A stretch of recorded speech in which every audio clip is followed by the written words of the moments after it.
Algo que seguramente tú has notado de los programadores es que solemos ser personas algo perezosas, en el buen sentido. Y es que normalmente cuando nosotros repetimos demasiado alguna acción, eso quiere decir que nosotros estamos haciendo algo mal. Entonces, como en el caso de los ciclos, nosotros también tenemos otro tipo de estructuras que nos ayudan a hacer muchas veces una misma cosa, pero sin tener que estar escribiendo el código cada vez. Y esta es la funcionalidad que tienen las funciones. Entonces, tal como tú conoces las funciones en matemáticas, aquí seguimos la misma idea, solo que es aplicado obviamente a la programación y tienen unas cosas que son muy especiales respecto a sus homólogos en matemáticas. Iniciamos por definir una función. Para esto simplemente vamos a utilizar la palabra reservada de y seguido del nombre de la función. En este caso yo puedo poner sumar números. Y fíjate que al igual con las variables, aquí no podemos poner espacio entre los nombres. Es por eso que yo estoy utilizando esta notación de guión bajo. Hay otro tipo de notaciones para escribir funciones. Otra sería, por ejemplo, la llamada camel case, en la que cada vez de que tú terminas de escribir una palabra, la siguiente palabra la vas a iniciar con mayúscula. Y esto nos hace fácil leer el nombre de esta función. Entonces yo voy a utilizar aquí la notación de guión bajo, realmente no tiene gran importancia, pero bueno, es una buena práctica ponerle buenos nombres a las funciones. Seguido, nosotros vamos a abrir paréntesis y aquí nosotros vamos a poner lo que va a recibir esta función. Puede recibir algo o puede no recibir nada. En este caso yo lo voy a dejar así como que no reciba nada, seguido de dos puntos y el cuerpo de la función. Por ejemplo, puedo simplemente mandar un mensaje que diga hola desde la función. Y ahora para llamar esta función lo vamos a hacer exactamente igual que con todas las otras funciones que nosotros hemos visto. Recuerda que hemos visto la función print, vimos la función range, vimos la función input. Entonces esto funciona exactamente igual. Yo simplemente aquí en mi código, yo voy a mandar llamar, sumar números. Muy importante poner siempre esto en caso de que reciba algo o inclusive aunque no reciba nada, deben que mandarla a llamar de esta manera. Si yo corro esto y voy a mandar aquí llamar python main.py, fíjense que esto me acaba de escribir hola desde la función. Entonces yo puedo volver a mandar llamar esta función y si la vuelvo a mandar llamar, me vuelve a escribir hola desde la función. Entonces, aquí lo que está pasando es algo muy interesante. Y es que sin la necesidad de volver a escribir yo la instrucción de print, esta se mandó llamar simplemente porque yo mandé llamar la función de sumar números. Y todo esto, o sea, todo este cuerpo o bloque de código, se va a ejecutar cada vez de que nosotros mandemos llamar esa función. Y obviamente podemos hacer ahí muchísimas cosas. Vamos a hacer una función un poco más compleja. ¿Qué les parece si, por ejemplo, yo en esta función de llamar, de sumar números, perdón, recibo dos números y devuelvo la suma de esos dos números? Por ejemplo, yo aquí le puedo marcar en los parámetros de la función que voy a recibir un A y un B. Incluso para una mejor notación y que se entienda esto, yo podría decir que aquí es número 1 y aquí voy a recibir un número 2, ¿vale? Y al final yo quiero que me imprima la suma del número 1 más el número 2. E inclusive, como nosotros ya lo vimos, pues hasta podría darle cierto formato, ¿no? Ya que esto solo lo voy a escribir una vez y nada más lo voy a mandar llamar, pues a mí me convendría hacerlo lo más complejo que yo quiera, porque pues de todas maneras lo va a hacer el compilador. Entonces yo voy a escribir aquí número 1 más número 2 y aquí es igual a número 1 más número 2. Entonces si yo vuelvo a mandar esta función, fíjense que me acaba de dar un error. Lo que me está diciendo el error es que sumar números, la función sumar números, requería dos argumentos posicionales, que es número 1 y número 2. Sin embargo, pues yo aquí no se los estoy dando. Entonces vamos a darle, por ejemplo, aquí un 5 y vamos a darle aquí un 6. Y aquí podemos darle cualquier otro número, un 90 tal vez y un 120. Voy a borrar esto, voy a volver a mandar llamar esto y fíjate que acaba de pasar la magia. Aquí, pues obviamente yo le di la entrada a la función el número 5 y el número 6. Esta función tomó el número 5 y el número 6 y me imprimió un mensaje haciendo la suma. Entonces, en cualquier otro caso, pues también en la línea 15, cuando volví a llamar la función sumar números, pero ahora le pasé el 90 y el 120, hizo lo propio. Y fíjate que yo no tuve que volver a programar la función de sumar números. Yo simplemente la mandé llamar. Las funciones también pueden devolver valores. En este caso yo no estoy devolviendo ningún valor, pero yo podría hacer, por ejemplo, la función sumar números 2, por ejemplo, y va a recibir lo mismo, ¿no? Va a recibir un número 1. O vamos a ponerle un n1 para no escribir tanto y un n2. Y al final vamos a utilizar una palabra reservada llamada return.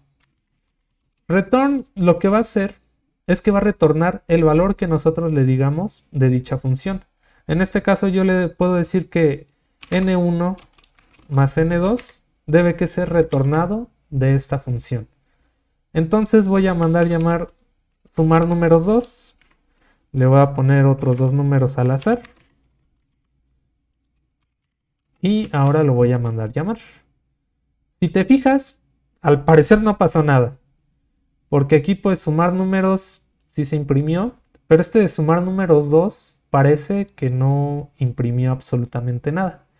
Y esto es por la simple razón de que obviamente yo aquí estoy utilizando un print. Entonces este print pues se mandó a llamar y por eso me imprimió estos números.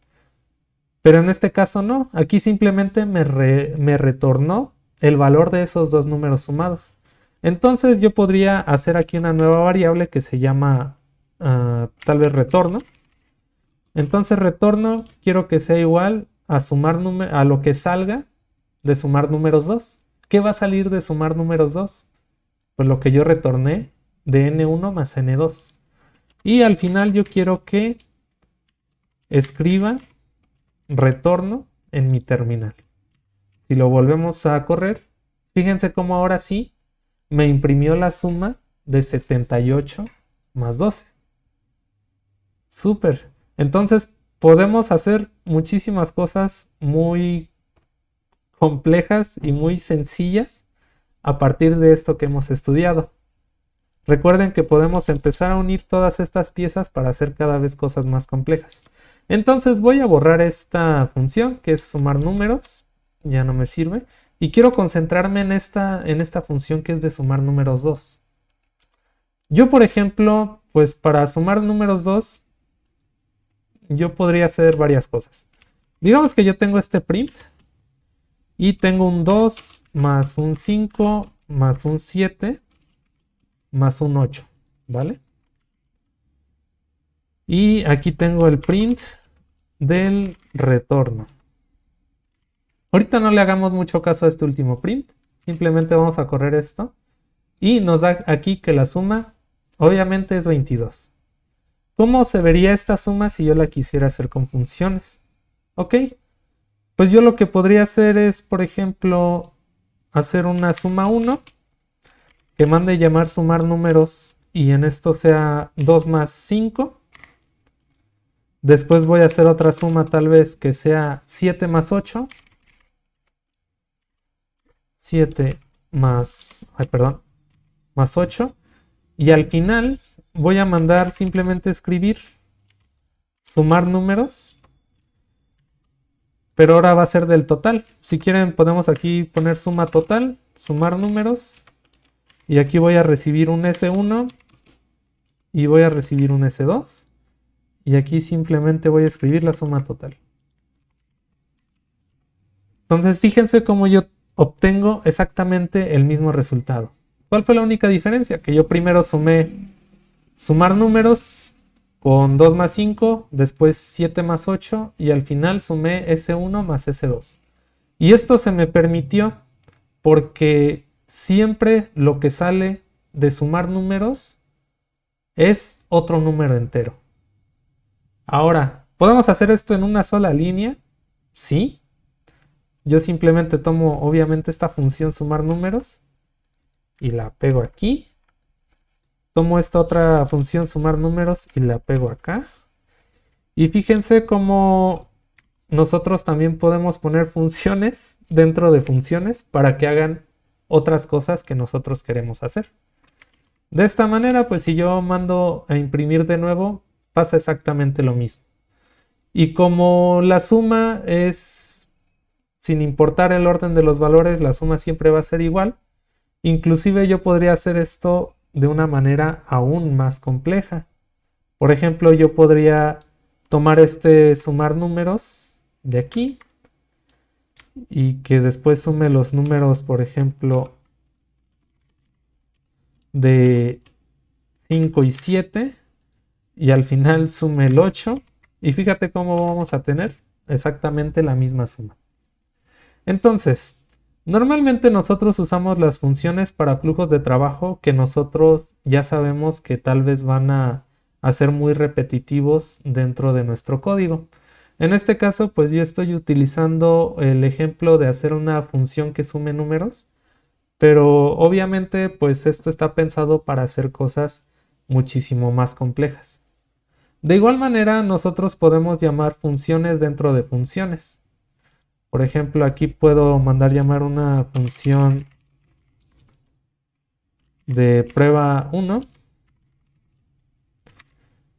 y acá puedo tener otra función de prueba 2. Y por ejemplo, esta función de prueba 2 puedo decirle que simplemente el número que tenga aquí retorne el n al cuadrado. Y por ejemplo aquí pues yo puedo tener que esto sea la función de prueba 2, ya sea con el n1 o el n2. Por ejemplo, podría ser el n2 y nada más que le sume al final el n1. Y fíjense, yo en vez de tener que escribir ahora toda la lógica de esta función línea por línea, yo simplemente mandaría llamar esa función. Simplemente voy a mandar aquí un print de la función de prueba 1 y le voy a mandar lo que me pide, que son 2 números. De esta manera pues tenemos ya cada vez un flujo más modularizado y si nosotros por ejemplo necesitamos usar la función de prueba 2 pues podemos hacerlo. Simplemente llamamos la función de prueba 2.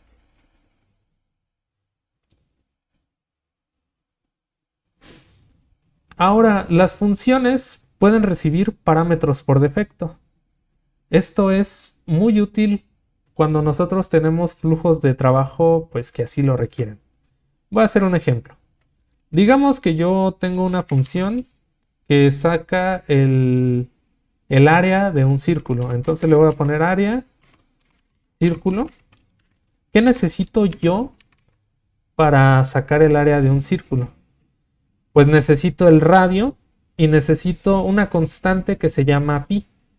Entonces podría ser el radio, podría ser pi. Y aquí yo simplemente voy a mandar un return de, bueno, puedo hacerlo en varias líneas. Por ejemplo, puedo hacer aquí la primera operación, le voy a poner operación 1. Entonces, si nosotros recordamos de nuestras clases de secundaria, pues es pi por radio al cuadrado. Entonces, primero voy a hacer el radio al cuadrado, que esto sería igual a hacer radio por radio. Y después el resultado va a ser igual a, vamos a ponerle este R2 para que se entienda que es el radio al cuadrado. Va a ser igual a pi multiplicado por el radio al cuadrado. Y después yo simplemente quiero mandar de return el resultado. Vamos a ver aquí qué nos aparece. Entonces yo puedo mandar aquí el área del círculo. y me pide el radio. El radio puede ser, por ejemplo, de 2.3 y el segundo parámetro me pide pi, que nosotros sabemos que es 3.1416. Si yo lo corro, me va a dar el área de este círculo de radio de 2.3 unidades. En este caso, pues dice que el área es de 16.61. Como les decía, podemos dar parámetros por defecto para que no sea necesario ponerlos cada vez de que los ocupemos. Para esto utilizamos simplemente el símbolo igual antes del parámetro y le voy a decir que este pi siempre va a ser 3.1416 a menos de que me marquen lo contrario. Entonces aquí en el área del círculo yo ya no necesito el radio, perdón, el valor de pi, simplemente necesito el radio y fíjense cómo obtenemos el mismo resultado. En dado caso de que nosotros requiramos una precisión aún mayor, yo simplemente puedo venir aquí y decirle, oye, ¿sabes qué? Quiero que el valor de pi sea 3.1415.9 y un montón más de unidades, ¿no? Que tiene el número pi. Recuerden que es un número irracional. Entonces, de esta manera, cuando yo mande llamar la función área círculo va a ver que pi ahora sí está seteado un valor, entonces este valor lo va a ignorar. Y desde ahora en adelante pi va a ser igual al valor que yo le di acá. Si lo corro, fíjense cómo el resultado fue casi igual, pero bueno, aquí se podría decir que obtuvimos una precisión aún mayor. Entonces, como pueden ver, las funciones son bastante buenas, pero nos faltan varias cosas muy importantes. Y es que cuando nuestro código crece demasiado en Python, puede llegar a ser muy difícil enterarnos de cuáles son los parámetros que recibe una función.